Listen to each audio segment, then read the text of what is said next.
매일 아침 책 읽기로 하루를 시작하는 행복 습관, 미라클 독서입니다. 오늘 함께 읽어볼 책은 미라클 클럽, 인생의 기적을 설계하는 사람들의 비밀. 아마존 스피리추얼 분야 베스트셀러, 성공한 전설들이 전하는 부와 성공의 알고리즘. 미치 호로위츠 지음, 오난영 김정 옮김, 라이스 메이커에서 펴낸 책입니다. 먼저 지은이님 소개부터 읽어볼게요. 지은이 미치 호로위츠, 뉴욕 공공도서관의 작가이자 로스앤젤레스에 있는 철학연구대학의 강사로 활동하고 있다. 다양한 분야의 책에 둘러싸여 어린 시절을 보낸 미치 호로위츠는 커가면서 이 모든 것들 뒤에 숨겨진 진실을 밝혀내리라 마음먹었다. 신사상에 대한 깊은 연구를 통해 현대사회에 꼭 필요한 관련 이론들을 독자들에게 전달하는 일에 매진하고 있다. 그간 하위문화로 치부되어 저평가받아왔던 신사상을 다양한 저서와 강의 활동을 통해 수면 위로 끌어올리는 데 중요한 역할을 했다. 차례, 프롤로그, 인생의 기적을 설계하는 사람들, 미라클 클럽. 챕터 1, 기적은 누구에게나 일어난다. 챕터 2, 부를 욕망하라. 챕터 3, 이르건대 우리는 모두 신이다. 챕터 4, 나를 바꾸는 힘, 마인드 파워. 챕터 5, 기적의 설계. 챕터 6, 속세의 사색가. 챕터 7, 제임스 알렌처럼. 챕터 8, 부자와 슈퍼맨. 챕터 9, 긍정적 사고는 우리를 구원할 수 있을까? 챕터 10, 네빌 고다드를 읽다. 챕터 11, 그때의, 지금의, 미래의 나를 만나다. 에필로그, 당신의 마음속 변화는 분명히 일어나고 있다.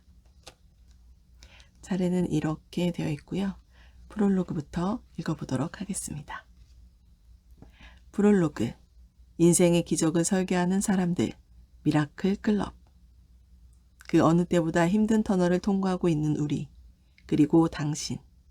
감당하기 힘든 많은 일들이 있었고 우리는 다시 진정한 행복과 삶의 의미를 써보는 계기를 마련하게 되었다. 지금 여기서 우리는 수없이 되묻는다. 앞으로 어떤 삶을 살아야 하는가? 무엇이 나를 행복하게 만드는가? 더 많이 갖기를 바랬고 더 많은 사람들이 나의 이름을 알아주길 바랬다. 솔직히 인정하자. 우리는 그런 것이 성공이자 행복이라 믿었다. 하지만 뜻밖에도 사람들과의 교류가 급작스럽게 줄어들고 혼자만의 시간이 늘어나면서 우리는 이 행복과 삶이란 것에 대해 완전히 다른 관점들, 다른 감정들을 느꼈을 것이다. 거창하고 막연하고 또 누구에게나 같이 획일화되는 것, 그런 것들에서 벗어나 소박하지만 매우 구체적이고 개개인에 따라 다른 아주 소중한 어떤 삶의 씨앗을 대부분의 사람들이 가지게 되었다고 나는 믿는다. 막대한 연봉을 받는 어떤 유명 기업의 CEO가 되는 것, 그것이 우리 모두의 꿈은 아니다. 누구나 아는 세계적 스포츠 스타나 연예인이 되는 것도, 저명한 석학이 되는 것도 아니리라. 조용히 책을 펴들고 혼자 있는 이 시간, 당신이 바라는 만족스러운 삶은 간단하지만 명확하다.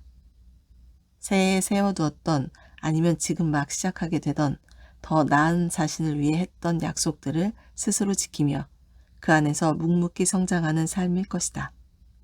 체중을 줄이거나 취미 생활을 갖는다거나 균형 잡힌 식습관을 갖는다거나 더 많은 책을 읽는다거나 모자란 부분 혹은 관심 있었던 분야를 공부한다거나 하는 아주 사소하지만 삶을 만족스럽고 풍요롭게 해주는 중요한 것들이다. 더 괜찮은 사람, 더 나은 사람이 되고 싶은 보통의 우리가 그것을 꼭 이루게 하도록 돕는 것, 그것이 바로 내가 이 책을 쓴 이유이다. 보통 사람들은 인생의 전부를 그저 시간이 흐르는 대로 혹은 사회적 관습에 맞추어 관성처럼 끌려가는 삶을 산다. 별다른 성취감도 목표의식도 없이 그저 살아가기만 할 뿐이다. 인생이 재미없고 무의미하게 느껴진다면 안타깝게도 당신 역시 그런 삶을 살고 있을 확률이 높다. 삶의 지배자, 즉 주인의 자리를 알지도 못하는 누군가에게 빼앗겨 버렸기 때문이다. 아주 오랫동안 이렇게 살아왔다면 이제는 그런 삶과는 작별할 때가 왔다. 스스로 생각하고 의식을 가지고 또는 통렬히 반성하며 간절히 원했던 것을 쟁취하는 삶. 끊임없이 타오르는 불꽃 같은 그런 삶을 독자들이 살아가기를 나는 간절히 바란다. 하늘 위에서 터져버리고 마는 단번에 끝날 화려한 불꽃은 의미가 없다. 생각하길 멈추지 않고 자신의 삶을 객관적으로 들여다보며 스스로 관리할 수 있는 그런 꺼지지 않는 유용한 불꽃이 되길 바라는 것이다. 미국의 유명한 사상가이자 시인인 랄프 waldo 에머슨은 윤리적이고 주체적인 삶을 살 수 있도록 인도해주는 단순하면서도 강력하고 참된 삶의 지침인 보통 사람들을 위한 철학이 필요하다고 주장했다. 시간은 오래 걸렸지만 아마 이 책은 그 요청에 대한 대답이 될 것이다. 나는 어떻게 하면 많은 사람들이 인생의 질을 높일 수 있을지 고민해왔다. 그 해답들을 신사상에서 얻었다. 오늘날 가장 주목받는 동시에 아이러니하게도 평가절하되어 있는 그 사상을 말이다. 흔히 긍정적 사고라고 부르는 이 사상은 에머슨이 탄생에 일조했다고 할 수 있다. 신사상이 내세우는 가장 중심이 되는 원리는 세상에서 만물이 비롯한다는 것이다. 나는 이 관점을 응용초월주의라고 분류하며 이 책에서 실용적인 언어로 풀어 탐구할 것이다. 사람이 보통 자신이 정한 목표에 도달하기까지 하는 방법이나 행동들은 대동소이하다. 시험에서 높은 성적을 받기 위해서는 공부량을 늘리면 되고, 체중을 줄이기 위해서는 식사량을 줄이고 운동량을 늘리면 된다. 모두가 알고 있는 사실이지만 많은 사람들이 목표에 근접하기 전에 나가 떨어지는 이유는 뭘까?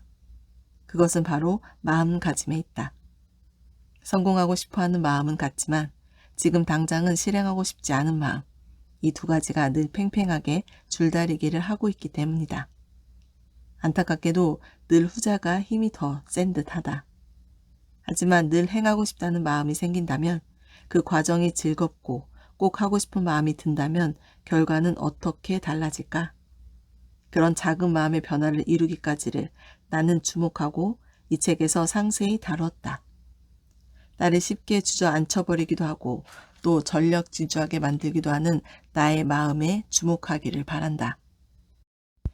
그 목소리를 들어야 주저앉기보다 앞으로 나아가게 만든다. 내가 이 책에서 미라클 클럽이라는 제목을 붙인 이유는 이 사상을 발전시키기 위해 헌신했던 나의 영웅들에게 경의를 표하고자 한 것이기도 하지만 마치 비밀스러운 단체 같기도 한 이 모임에 독자들을 반갑게 초대하고 싶어서다. 신사상가들은 19세기 말부터 20세기 초까지 평범한 사람들을 위해서 실용적인 영성의 길을 새로 닦았고 오랜 세월을 바쳐 실험하고 탐구하며 일상 속에서 경험과 가능성을 확장할 수 있는 단순하고 효과적인 방법을 찾기 위해 노력했다. 그 방법들을 살펴보면서 미라클 클럽에 초대된 당신은 자신의 삶에 응용할 수 있도록 고민하는 시간을 갖게 될 것이다. 미라클 클럽의 뿌리는 형연할 수 없는 영적인 현상을 탐구하기 위해 1875년 뉴욕에서 뭉친 이 사상가들의 모임으로 거슬러 올라간다. 같은 해 미라클 클럽의 한 창립자는 의문의 편지 한 통을 받는다. 편지에는 이렇게 쓰여 있었다. 그대의 클럽을 포기하지 마라. 계속 시도하라. 이 책에서 이들이 했던 노력을 다시 살펴볼 것이다. 나는 기적을 꽤 단순하게 정의하는데 기적이란 관습에 따라 자연스럽게 갖는 기대를 초월해서 일어나는 사건 또는 상황이다. 즉 인생에서 의도치 않게 받은 선물 같은 것이라고 해석하는 편이 더 쉽게 다가갈지도 모르겠다. 나는 이 책을 읽는 여러분이 자신의 삶에서 기적을 실현하는 방법에 동참하기를 바란다. 이러한 목표를 제시할 때 윤리사상과 영적사상이라면 반드시 받는 한 가지 질문, 과연 실제로 작동하는가? 라는 물음에 나는 당당하게 대답할 수 있다. 신사상은 분명히 작동한다. 그리고 이 사상은 오직 결과로 이야기할 것이다. 앞으로 이 책에서 소개하는 실험에 자신이 확고한 의지를 가지고 참여한다면, 그리고 책에서 안내하는 사상과 방법에 자신의 인생과 행복이 걸려있는 것처럼 생각하고 따른다면 일상의 경험이 달라질 것이다. 미라클 클럽에서 보낸 초대 메시지를 지금 당신은 받아들었다. 차근히 그동안의 삶을 돌아보고 더 나은 삶으로 나아갈 준비가 되었는가? 당신은 진정 이 미라클 클럽에 참여할 준비가 되었는가? 챕터 1. 기적은 누구에게나 일어난다. 비틀즈는 왜 인도로 떠났을까? 전설적인 그룹 비틀즈가 1968년 인도로 떠났다. 영국 내뿐만 아니라 세계적인 스타였던 그들의 인도행은 많은 사람들의 관심으로 이어졌다. 인도 북부 리시케시에서 그들은 요가와 명상을 하면서 지친 심신을 달랬다. 돈과 명예, 그 모든 것을 가졌던 그들에게 어떤 연유가 있어서 인도라는 곳으로 발길을 돌렸는지는 개인적인 속내는 자세히 알 수 없다. 다만 그들은 창작이라는 고된 정신적 노동에 반복적으로 자신을 소비하는 일에 지쳐있을 것으로 짐작된다. 전 세계적인 아티스트들의 고뇌가 그러하듯 그들 역시 정신적 허기나 허망함에 괴로워했으리라. 이쯤에서 우리는 의문이 든다. 간절히 내가 원하고 바라던 것을 이루고 난 후의 삶은 동화 속의 행복한 결말처럼 정말이지 그들은 행복하게 잘 살았다로 끝나는 것일까? 나 역시 그 이후의 삶은 진지하게 생각해 본 적이 없었던 것 같다. 그런 면에서 비틀즈의 대성공 이면에 정신적 공백에 우리는 주목하지 않을 수 없다. 그리고 이는 보통의 삶을 살아가는 우리에게도 많은 것들을 이야기해주고 있다. 세속적 성공 외에도 중요한 것은 오늘날 정신적 건강을 지키는 일이며 이는 곧 내면의 평화와 행복을 의미한다. 세계적인 스타 비틀즈, 전제적 아티스트라는 수식어에 가려진 존 레논, 폴 맥카트니, 조지 해리슨, 링고 스타, 개인의 삶을 스스로 면밀히 살피고 돌보며 성공 앞에서 자신을 지키는 일도 그들에겐 간절했을 것이다. 간혹 사회적으로 성공을 거두었을 때 감당할 수 없을 정도로 많은 것들이 자신을 급습해 오기도 한다는 것을 깨닫는다. 갑작스럽게 부자가 되거나 큰 인기를 얻는 스타들이 겪는 이 어려움을 우리는 많이 지켜봤지만 우리의 삶도 이들과 다를 바 없다.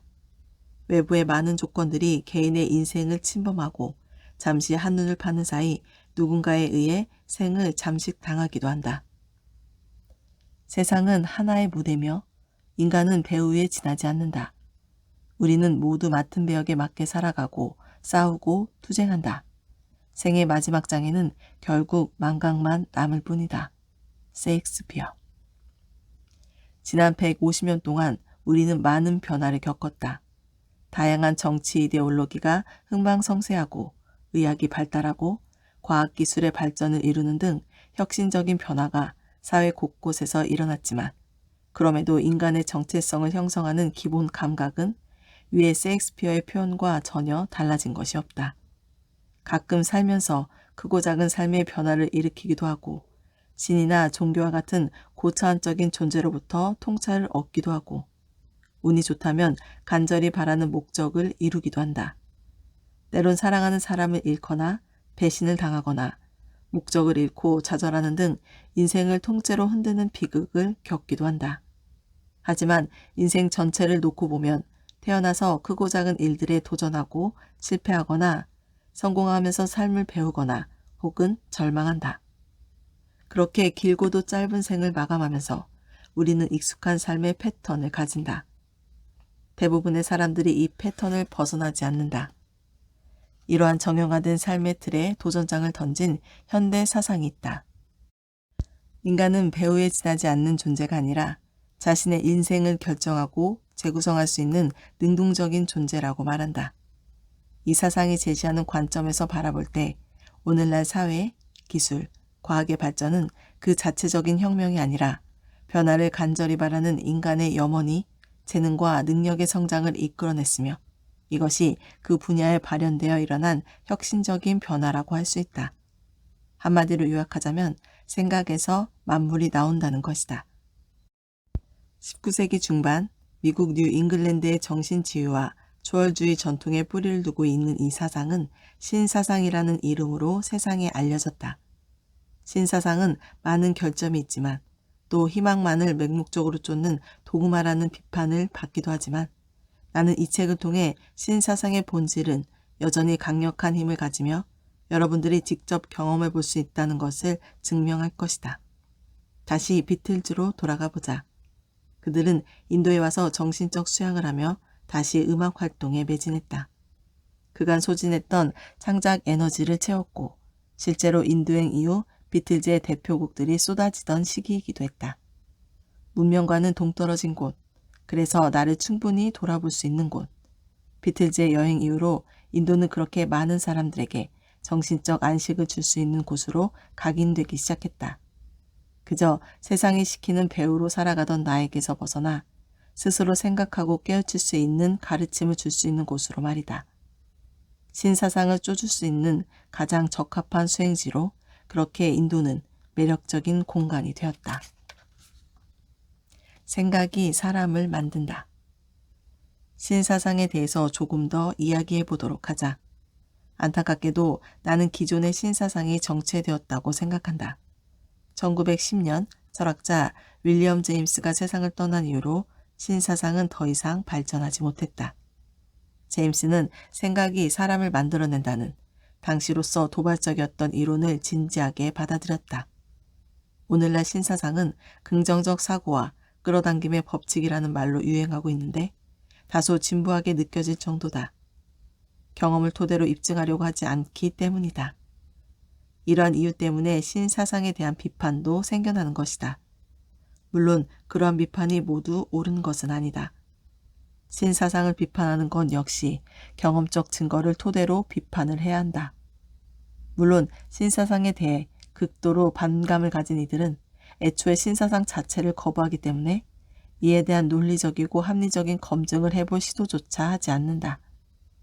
어딘가 비상식적이고 비합리적이며 종교적인 특색이 있다고 여겨지기 때문이다. 그렇기 때문에 학력이 높을수록 전문직에 종사하는 사람일수록 신사상은 쉽게 거부당했다. 특히 심리학자와 언론인은 신사상을 지지하면서도 몸소 실천하는 것은 잘못된 길로 빠지는 일이며 직업적으로도 차별을 받거나 불이익을 받을 수 있다는 생각에 신사상을 극도로 경계한다. 대표적인 인물로 언론인이자 작가인 루이스 래펌을 들 수 있다. 래펌은 실용적인 영적 사상이라는 것을 실험해볼 가치도 없다는 비판적 경향을 강화하는 데 일조한 사람이다. 1968년 래텀은 초월 명상을 취재하기 위해 인도 리시케시로 떠나 비틀즈가 머문다는 초월 명상의 창시자 마하리시 마에리 요기가 이끄는 아시람에 합류한다. 래펌은 사건을 취재하고 보도할 때 기자가 직접 체험해보고 실감나게 전달해야 한다는 뉴 저널리즘의 창시자라고 할 수 있다. 이때의 경험을 토대로 래펌이 작성한 기사가 바로 리시케시에는 언젠가 영적 스승이 있었다는 글로 널리 읽혔다. 그는 기사에서 수염을 기른 스승이라는 자가 수종자들을 사로잡는 모습, 초월 명상을 전파하는 모습을 다소 조롱하는 투로 묘사했다. 하지만 행복을 파는 이 남자가 무언가 수상하다는 자신의 직감이 맞는지 직접 실험해 볼 수 있는 쉬운 방법이 있었음에도 래펌은 이에 대해 전혀 고려하지 않았다. 그 방법은 그가 시키는 대로 방석에 앉아 초월 명상을 직접 해보는 것이다.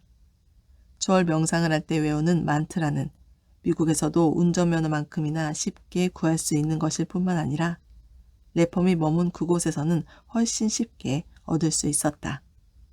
2017년 래펌이 아시람을 방문한 지 50년이 흐른 뒤 나는 래펌에게 리시케시에 머물 때 또는 다른 기회에라도 명상법을 배워본 적이 있는지 물었다. 래펌은 신사답게 흔쾌히 답변을 해주었다.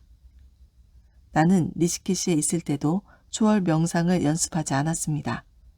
마하리시가 만트라를 들려주었지만 그것으로는 또 다른 세계로 가는 계단에 오르지 못하겠더군요.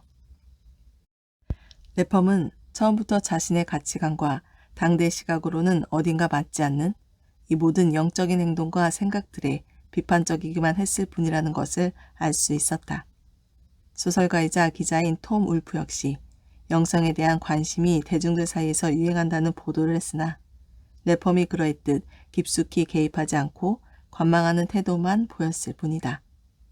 개인적으로는 뉴에이지와 영성의 치유 효과에 공감했지만 1960년대 후반부터 1970년대 초반까지 유행하던 치유적 성격을 띠는 영성 운동에는 전혀 참여하지 않았다. 참선, 요가, 초월 명상과 같은 영적 추구와 관련되는 순간 문학계에서 쌓아온 자신의 명성이 단번에 허물어질 수 있다고 염려했기 때문이다. 그 역시 의심의 대상을 직접 체험해보는 실험은 하지 않았다. 앞서 나는 오늘을 사는 우리에게 가장 급진적인 사상은 생각에서 만물이 나온다라고 말했다. 이 말은 사실이다. 생각이 현상에 영향을 미친다는 관념은 세속에서 이리저리 변성되긴 했지만 본질적으로 영적이며 비물질적인 것이다. 이 사상은 유리상자 속에 넣어두고 곁에서 바라보기만 하는 것이 아니라 사람들에게 나눠주는 것이다. 방송 제작자, 기자, 인터뷰어, 종교학자 등과도 수없이 이야기했지만 그들은 여지없이 이렇게 질문한다. 진짜로 믿는 것은 아니죠? 아니, 나는 실제로 이를 굳게 믿는다. 신사상 개척자들이 그랬던 것처럼 나는 정신적 체험과 형 이상학적 체험을 이어주는 가느다란 실이 있다고 믿는다. 형 이상학적으로 보면 나라는 존재는 인지행위와 운동행위가 함께 일어나는 동시에 서로 보완하면서 물질의 외적인 것들에 영향을 미치는 존재다. 우리에게는 어떤 일을 인지하고 현실로 만들어내는 능력이 있는데 이러한 능력을 직접적이고 고도로 집중적이고 감정이 충만해질 정도로 크게 키워주는 것이 바로 생각이다. 생각은 촉각으로는 알 수 없는 존재, 시간과 인식의 범위를 벗어나는 존재와 우리를 연결해준다. 이것은 개인적인 신념이 아니라 여러 차례 거친 실험에서 얻어낸 결과다. 이러한 실험에 여러분도 반드시 동참해 주기를 바란다. 다시 한 번 더 긍정적 사고에 묻다. 한 가지 확실히 해두고 싶은 것이 있다. 내가 한 개인이 어떤 고차원적인 정신적 능력과 연결되어 있다고 말한다면 이것은 단 한 가지 법칙, 즉 정신작용의 법칙만 작용한다는 의미는 아니다. 우리 삶에 발생하는 수많은 사건은 그것이 생물학적이든 역학적이든 형 이상학적이든 동시다발적으로 발생한다. 우리가 사는 세상은 다양한 법칙과 힘이 작용하며 정신이 미치는 영향도 그런 법칙과 힘 중에 하나일 뿐이다. 예를 들어 정신과 중력을 비교해보자. 중력의 법칙은 언제나 작동하지만 질량 등 다른 힘의 영향을 받아 완화된다. 또 지구, 달, 목성의 중력은 각각 다르게 작동한다. 정신도 마찬가지다. 정신만 따로 떼어놓고 볼 수 없으며 내가 사는 환경에서 일어나는 일들과 현실도 역시 중요한 요소다. 더욱이 하나의 사건이 또 다른 사건의 징후가 되는 경우도 있다. 예컨대 플라시보 효과를 보자. 플라시보 효과가 나타날 때 우리 몸에는 과연 어떤 일이 일어난 것일까? 과학자들은 대개 플라시보로 인해 병세가 호전된 것은 진통효과가 있는 엔돌핀이 분비되었기 때문이라고 주장한다.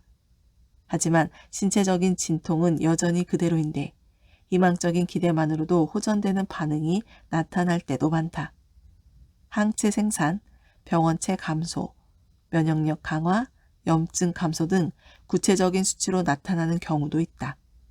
또 열성적으로 기도하고 명상하고 사기를 높이는 시기를 보내고 난 뒤 이러한 신체적 반응이 발생하기도 하는데 이는 정신적인 치유와 영적인 간절함이 신체로 발현된다는 증거라고 볼 수 있다. 도대체 무슨 일이 일어난 것일까? 이 질문은 정신건강 분야에서도 호기심을 불러일으켰다. 많은 정신과 전문의들은 우울증의 경우 환자 스스로 회복에 대한 기대를 놓지 않는 것이 조금이라도 증상을 개선하는 데 매우 중요한 역할을 한다고 말한다.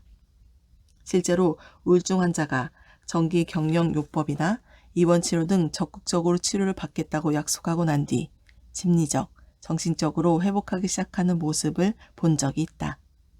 정작 치료는 시작되지도 않았는데 정서적으로 안도감이 들기 때문이다. 더 나아가 치료 날짜를 잡고 기다리는 동안 상태가 개선되어 실제 치료를 받는 날 치료 효과가 상당히 좋게 나타나거나 심지어 치료 자체를 받을 필요가 없는 경우도 있었다. 치료를 받겠다고 예약하는 행위 자체가 곧 무슨 수를 써서라도 문제를 해결하겠다는 강한 의지를 보이는 것이기 때문에 이런 효과가 나타나는 것이다. 문턱을 넘어서는 순간 무슨 수를 써서라도 해결하고 말겠다는 각오가 스스로 해결책을 만들어내는 것이다. 정신작용이 촉매 역할을 한 것이다. 나는 이 책이 유용하게 쓰이길 바란다. 물론 신사상을 소개하는 실용적이고 좋은 책은 이미 많이 나와 있다. 그런데 왜 굳이 또 책을 쓰냐고 묻는다면 앞서 말했듯이 신사상의 발전이 없기 때문이다. 정확히 말하자면 신사상만의 특색과 차별점이 점차 퇴색되고 있기 때문이다. 신사상은 어니스트 홈즈의 마음의 과학, 나폴레온 힐의 놓치고 싶지 않은 나의 꿈, 나의 인생, 개인적으로 가장 좋아하는 네빌 고다드의 부활에 이르기까지 영향력 있는 다양한 책에 등장한다.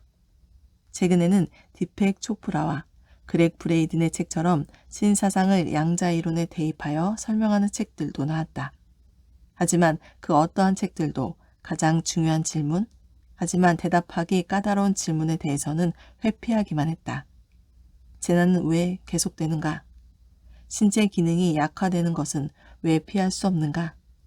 왜 매번 대부분의 사람들은 실패를 경험하고 질병은 왜 발생하는가?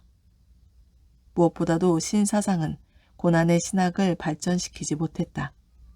신사상 안에 존재하는 모순에 대해서 심각하게 고민하지 않았다.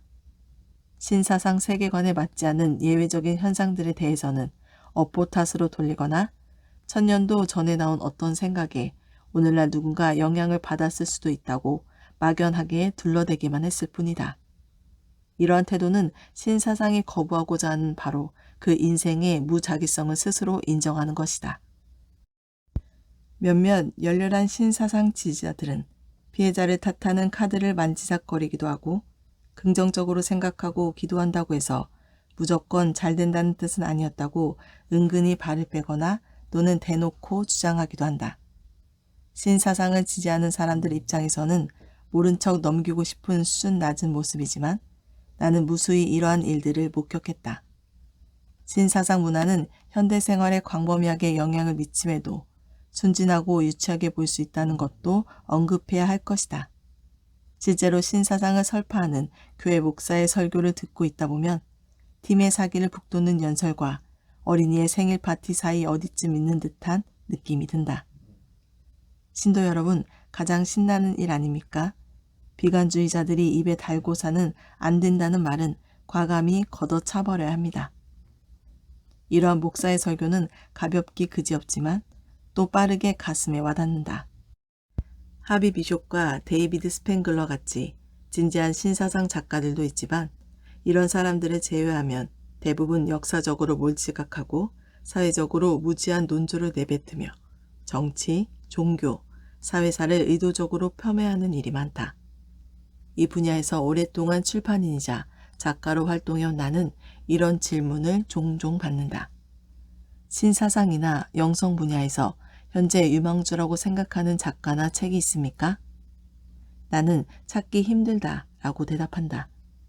현재 신사상과 영적 자기개발 분야에서 활동 중인 저자 중 감명을 받을 만큼 수준을 갖춘 사람은 보지 못했다. 내가 아는 작가들은 대부분 어떤 복합적인 인물을 창조해내 그것을 근거로 내세울 뿐이다. 여러 사람이 겪을 수 있는 다양한 사건들은 혼자 모두 겪은 일처럼 묘사하는 것은 너무 자기적이고 설득력도 없다. 또 어떤 이들은 사건의 전개 과정을 자연스럽게 풀어내지 않고 좀 더 과장하기 위해서 사건이 발생한 시간을 압축하거나 시간 순서를 뒤바꿔 서술하기도 한다. 그래서 실제 사실관계와 다른 잘못된 인상을 주거나 아예 엉뚱한 사실을 진술하기도 한다.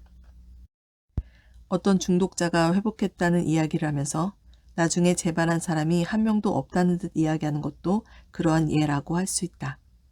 또한 개인정보를 보호한다는 핑계로 인물과 지명을 바꿔 쓰는 경우도 많은데 이는 한편으로 자신의 이야기에 대한 검증을 가로막기 위한 장치로 악용되기도 한다.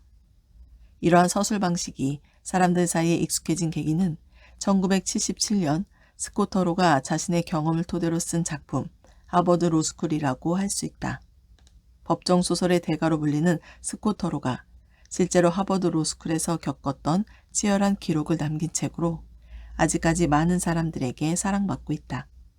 하지만 그 역시 앞서 내가 지적한 영적 자기계발서의 잘못된 서술 방식을 답습하고 있다. 더로는 이러한 방식을 책에서 솔직하게 밝혔으며 자신이 의도한 효과도 얻었다. 독자들은 그의 책을 읽으면서 등장인물이 누구인지 추측했고 그 과정의 재미를 느꼈다. 이러한 서술 방식은 특별한 목적을 달성하기 위한 글에 딱 맞는 특별한 시도였다. 하지만 이것은 논픽션이나 영적인 주제를 이야기하는 글에서 등장하는 서술 방식이 아니다. 하지만 안타깝게도 내가 몸담고 있는 분야에서 이러한 방식이 남용되고 있다. 존경받는 목사인 아서 칼리안드로는 노먼 빈센트 필의 긍정적 사고방식을 쓴 원로 목사 노먼 빈센트 필의 직계 후임 목사다. 칼리안드로 목사는 나에게 필이 책을 쓸 때나 설교를 할 때 가끔 이야기를 더 생생하게 만들기 위해 없는 내용을 추가했다면서 물어보지도 않은 이야기를 먼저 털어놓았다고 말한다. 사실 긍정적인 태도를 강조하는 문화 속에서는 늘 이런 문제가 도사린다. 실제로 잠재의식의 힘을 잃고 시키는 대로 했는데 왜 단숨에 부자가 되지 않고 병이 낫지 않는지 궁금하다면서 절망한다. 나는 이 책에서 거기에 대한 답을 할 것이다. 어쨌든 이 분야가 사람들의 기대에 미치지 못한 역사가 있다는 사실을 나는 솔직하게 보여줄 것이다. 그렇다고 해서 완전히 폐기해야 한다거나 논란이 있다고 말하는 것은 아니다. 때로는 지나치게 과장하거나 감성적인 주장으로 밀고 나간 실수도 저질렀지만 그럼에도 살아가면서 정신의 힘을 활용할 수 있다는 것은 여전히 타당한 진실이다. 윌리엄 제임스는 인생의 마지막 순간에 신사상과 관련된 철학적 방법을 연구하고 실험하며 수년을 보냈다. 나 역시 그와 같은 길을 걸어가고 있다. 지금 바로 여기에 진실이 있으며 우리는 제임스가 남긴 성취를 함께 이어나가야 한다.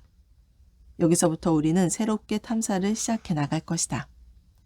마지막으로 문제적 용어인 긍정적 사고에 대해 이야기해 보려고 한다. 이 말은 이제 진부하고 낡은 말로 여겨진다면서 그런 말을 쓰면 젊은 세대와 세련된 독자들에게 호감을 사지 못할 것이라고 조언해준 사람들이 많았다. 일리 있는 의견이다.